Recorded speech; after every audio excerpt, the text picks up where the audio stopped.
सर्वप्रथम बाएं गुंबद पर एक और फिर दो नवयुवकों को देखा गया।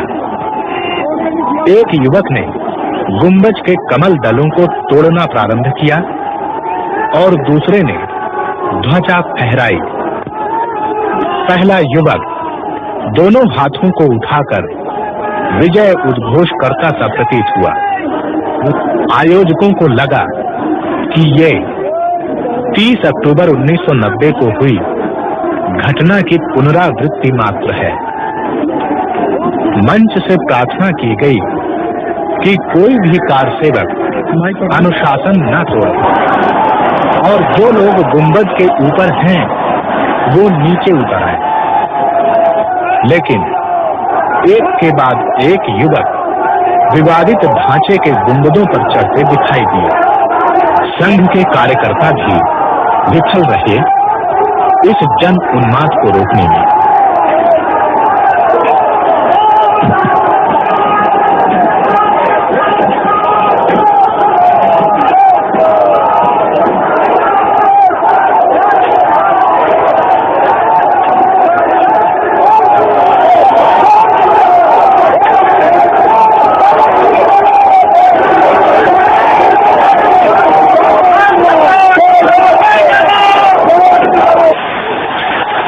समय 12:10 पर केंद्रीय सरकार को इस वस्तु स्थिति की जानकारी प्राप्त हो चुकी थी।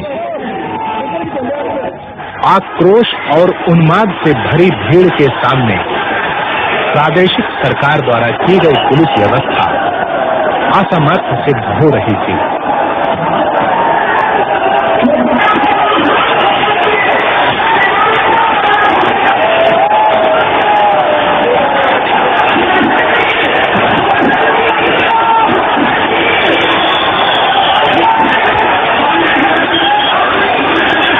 12:45 पर प्रदेश सरकार ने केंद्रीय सरकार से कुछ और सुरक्षा दलों को भेजने की प्रार्थना की।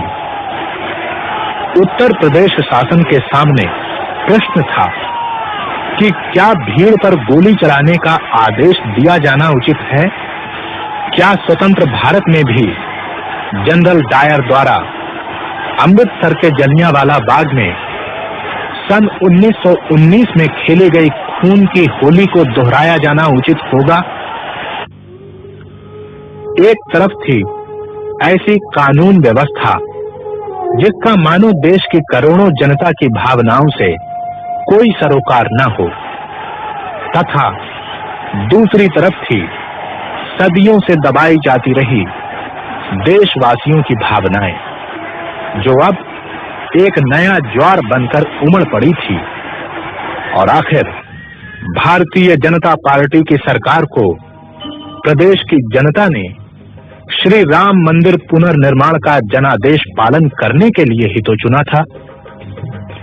एक तरफ था उत्तर प्रदेश के मुख्यमंत्री माननीय श्री कल्याण सिंह तथा भारतीय जनता पार्टी के वरिष्ठ नेता श्रीमंत राजमाता विजयाराजे सिंधिया और सांसद स्वामी चिन्मयानंद महाराज आदि द्वारा सुप्रीम कोर्ट को दिए गए कानून पालन के प्रति प्रतिबद्धता के आश्वासन पत्र, जिनमें उनके मंतव्यों तथा निर्णयों की स्पष्ट अभिव्यक्ति थी कि भारतीय जनता पार्टी श्री राम मंदिर के पुनर्निर्माण के लक्ष्य को कानूनी एवं संवैधानिक मार्ग पर चलकर ही प्राप्त करना चाहती है। और इसी के साथ थी भारतीय जनता पार्टी सरकार के नीतियों की न्यायपालिकाओं, संसद तथा राष्ट्रीय एकता परिषद आदि अन्य सभाओं में की गई उद्घोषणाएं कि भारतीय जनता पार्टी की सरकार राम भक्तों पर किसी भी हालत में गोलियां नहीं चलाएगी।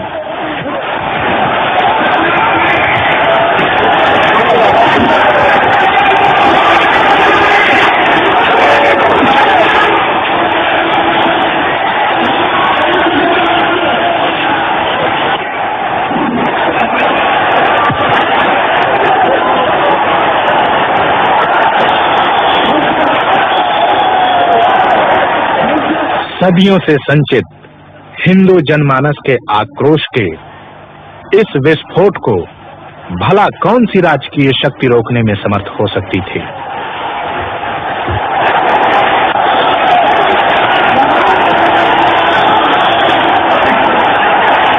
मंच से राष्ट्रीय स्वयंसेवक संघ के सर कार्यवाह माननीय श्री एच.वी. शेषाद्री तथा अन्य नेताओं द्वारा की गई अपील भी विफल रही।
लोगों की भावनाओं का जब लगातार राज सत्ता द्वारा अनादर होता है तो अपमान की आग अचानक इसी प्रकार विप्लव बनकर फूट पड़ती है।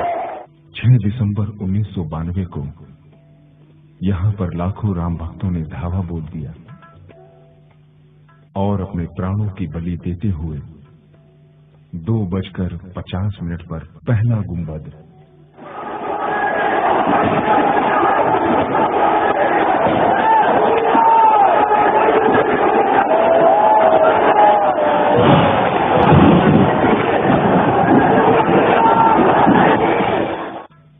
और 4:45 पर आखिरी गुंबद तोड़ दिया। उत्तर प्रदेश के अभूतपूर्व मुख्यमंत्री माननीय श्री कल्याण सिंह जी ने सारी घटना की जिम्मेदारी अपने ऊपर ले ली और सत्ता को तिलांजलि दे दी।